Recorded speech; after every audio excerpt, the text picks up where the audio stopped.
Hi, I'm Mara Webster with In Creative Company, and thank you for tuning into one of our talks today. Today, we're incredibly lucky to be joined by the director, Collin Schiffli, to talk all about his latest movie, Die in a Gunfight.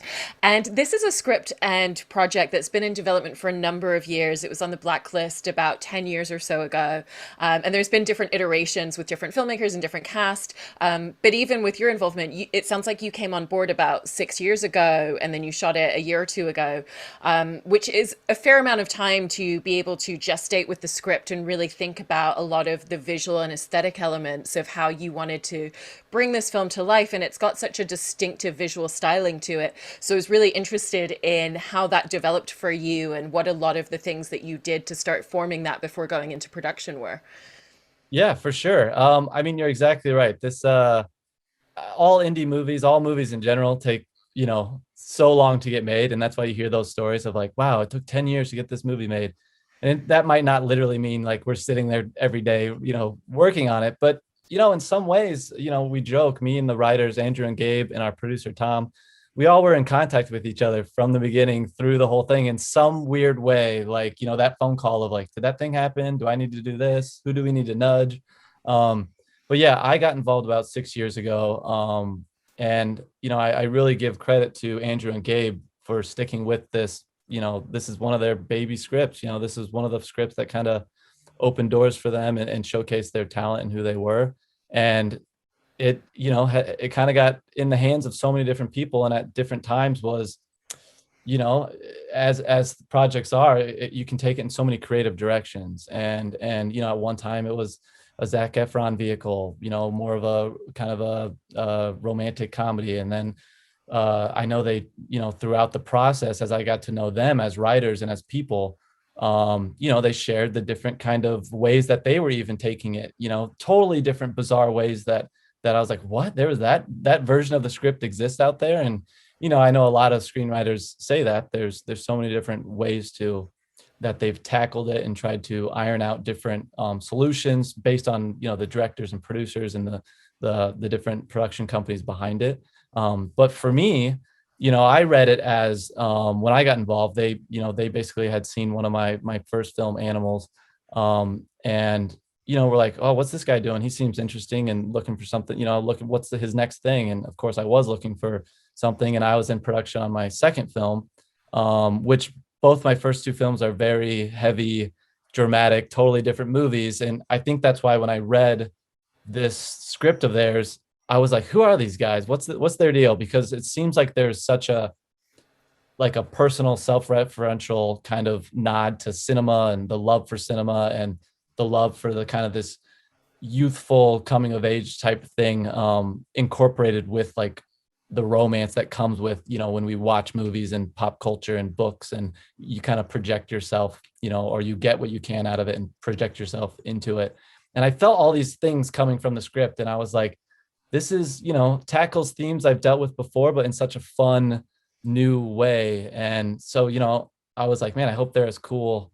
I hope the writers are as cool as, their material is. And luckily, I met them, I got to know them, and throughout the process that we kind of, you know, dug out what we loved from the script and, came up with our own rendition of what it was. And yeah, we weren't expecting the process to be that long.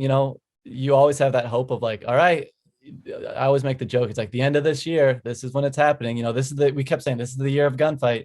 And we did that for like 4 years, just because, it takes that long to assemble, especially like a movie like this that is kind of stylish and with a big ensemble cast.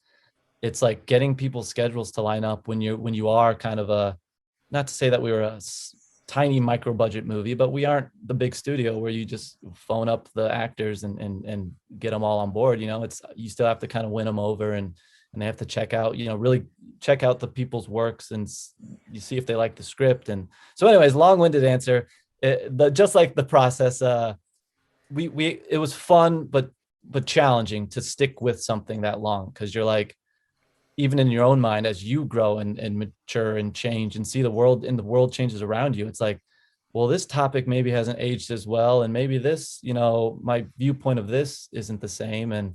And so it's cool, it's cool, but it was a challenge in that way. But it gave us all time to know the material and also what I think is more importantly, more important, know each other as people and filmmakers, and why are we telling this story? Yeah, and when you watch the film, it's got such a succinct voice, and yet you've pulled in so many different tones and genres to the film. Everything from action, Mhm. western, romance. There's kind of flashes to superhero movies when you have Yeah, the newspaper headlines coming up. And then I've yeah, heard you even say that everything that you do, there's always some sort of reference to the Teenage Mutant Ninja Turtles and yeah, a lot of nostalgic elements like that. yeah. So how did you set about thinking about all of the different myriads of tones that really are such an organic part of this film, and how to Mhm. create the linearity between them as you rolled them throughout the film?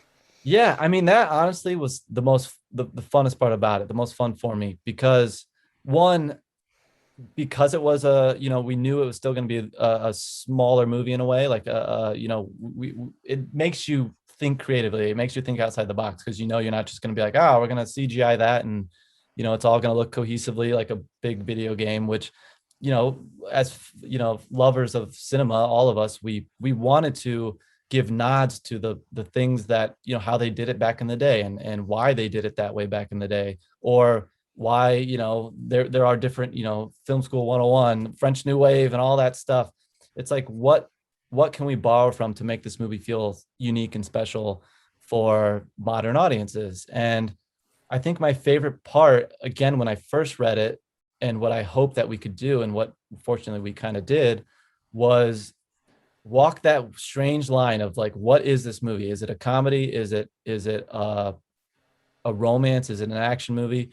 Well, yeah, it has all of it, but how do we make it feel, cohesive and not like just all over the place? And that'll be for audiences to fully decide, I guess. But I think what we did do was, take a big swing and go for it, go all in, and because that the script was so bold and so almost loud in your face in a good way, like you felt the energy and that adrenaline, and I was like, we have to capture that somehow.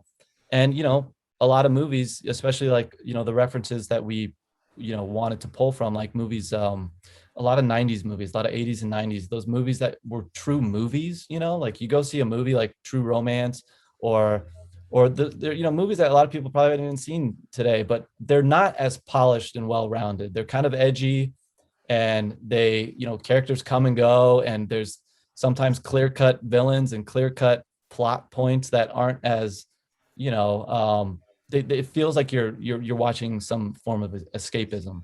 And that's what my goal at least was, to be like, how do we incorporate all this in a way that feels like we're not just ripping things off, we're kind of making nods to, like, we're obviously aware of, I always say there's no such thing as a villain that's is in his tall tower looking down on the city, plotting how to get the love interest or whatever. And 10 years ago, 15 years ago, whatever, I would have been like, this is ridiculous, I'm never going to make a movie like this.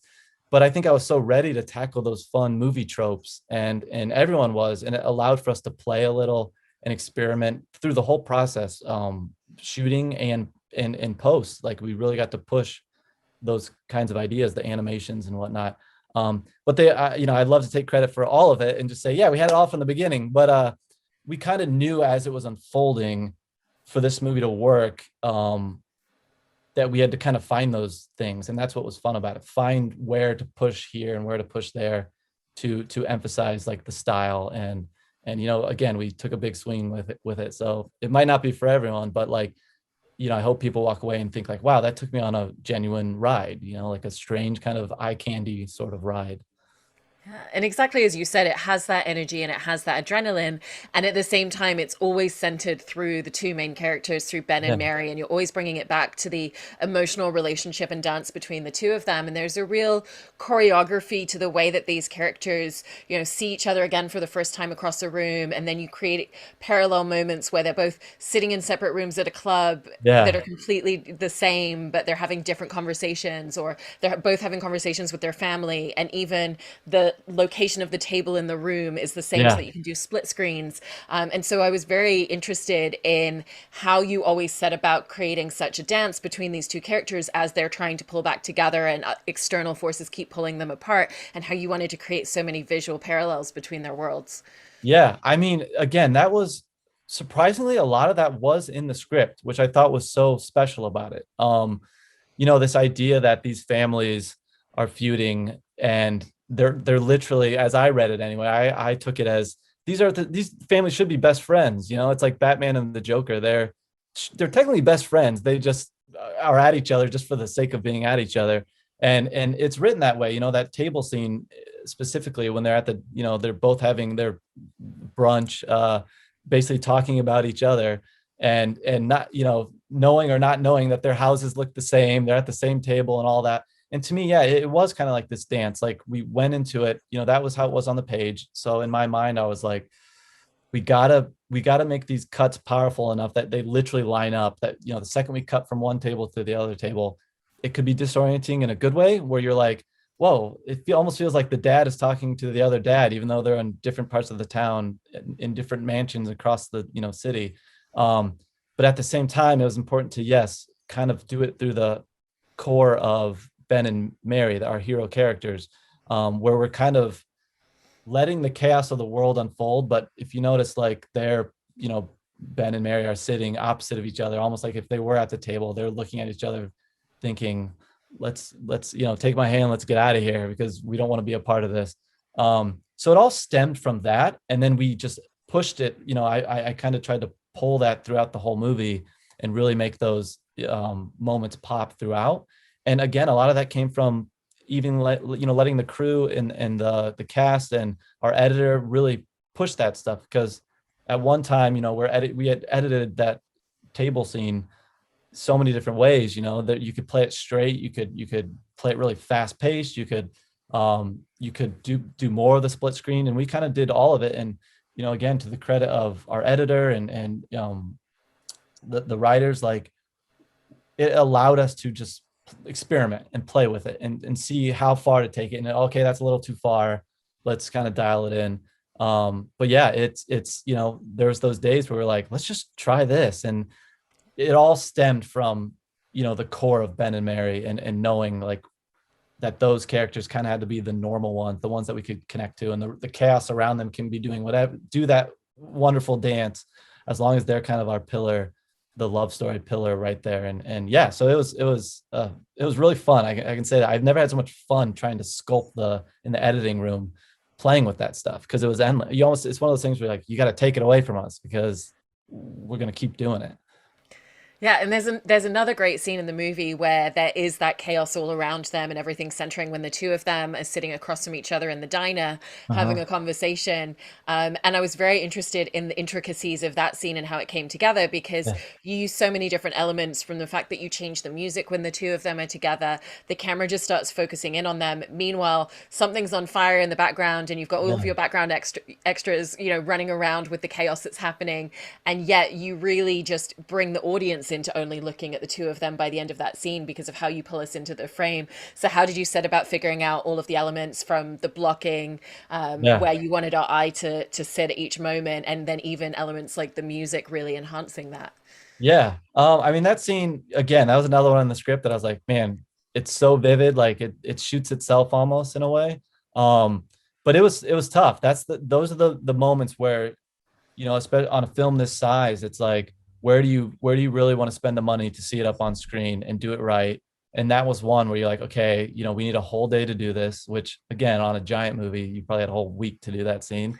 Because, you know, it takes a lot of, there's so many intricate pieces with the rain and, you know, I, you know, wanted to do everything as practical as possible, of course. But fortunately, you know, as we kind of set out to break down how to do it, you know, we realized we needed a full day. We tackled the conversation scene, which is pretty straightforward, you know, back and forth, which is exactly how I wanted it. I wanted it to feel like, as they're awkwardly kind of getting to know each other again and restarting their, you know, reigniting their love for each other. um it's kind of that normal back and forth, and then it had to shift. I knew it had to like shift to, again, one of those surreal movie moments, like tongue-in-cheek kind of, the kiss in the rain sort of thing, with the literal explosion in the background. Again, that was all on paper, on the page. And I loved it so much that I was like, man, we really, yeah, I wanted to do exactly what you said, where we feel distant from them, and as the scene goes on, you're realizing that it's working, and then she comes around and they're sitting next to each other. And then in my mind, it's like, maybe that didn't even really happen, you know, like if I was to interpret the film, I would say they maybe kissed, they connected and they kissed, but their version of it, Ben's version of it, is that that thing in the background exploded and the rain comes down and it was this perfect, movie moment. But it was really the expertise of our producers who were there kind of helping with the VFX side of it, who are more familiar with, well, how, we get basically one shot at this. How do we get the fire to look right? How do we get the water to work and not, we couldn't reset our actors 5 different times because they literally, I guess it's a 45-minute process to dry them off and change them. All these things where I'm like, why? Just go change them quick and get it. Let's do it again. But we talked it to death, and it was scary. That was one of the most stressful moments. I remember just being like, I can't believe we're doing this. Like we luckily had the conversation in the can, but it was all on our DP and the amazing camera crew knowing how to just get that money lighting and get the lighting in the background right. Our extras were on it. Like they were so on it with how to react appropriately. And basically what we did is we fake filmed it. I think we actually did film it multiple times without the water. And then we were like, okay, I think we're ready. I think we've done it enough. And I remember being like so panicked because like if this messes up, it messes up. That's like it. And we had these blank slates that we could, the clean plates where we could maybe add CGI water and all this stuff that I was like, I don't want to, this has to be real. Like this sells the movie, these are the moments that will hopefully live on. And so anyways, everyone was just so on it and knew how to tackle it. And again, talking those moments to death in preparation so that you just know it by the, when you're actually there doing it, it's just instinct. And it all worked magically. And everyone was a pro about it. And I remember we weirdly had enough time to maybe dry them off and do it again. But I think we were like, we did it. I think we got it. And yeah, so it comes down to, I prep. It's all prep. It's all done beforehand. You show up and do it, and hopefully it works. And yeah, it's one of my favorite moments in the movie. So I'm glad you took note of that. Yeah. And you really construct different feelings and atmospheres in different worlds. So, for example, if we take Mary when she's in her parents' house, it feels very stuffy. There's not very Yeah. much natural light coming into a lot of those scenes to really show the repression and everything that she's holding on internally. And then Mhm. when we go over to Ben's place, there's so much light coming through the windows and there's real pops of color on the wall. So, at what point when you were sitting with the scripts did you start visually constructing how you wanted these different worlds to look in terms of color palette and lighting Yeah. and how you really wanted that to reflect character? Yeah. I mean, I knew definitely that there had to be a juxtaposition between Ben and Mary's real world and their parent world, which again, the whole movie, and for people who, it's funny to, when you kind of have conversations with people who see glimpses of it and they're like, what is, trying to make sense of what is this movie? Like, is it a comic book world? Is it what is this world? And for me, as we, constructed it, I knew that I wanted the parent world and the city world, the actual, if you were to look at it as a city, and there's the high rises all the way down to the ground floor of the city.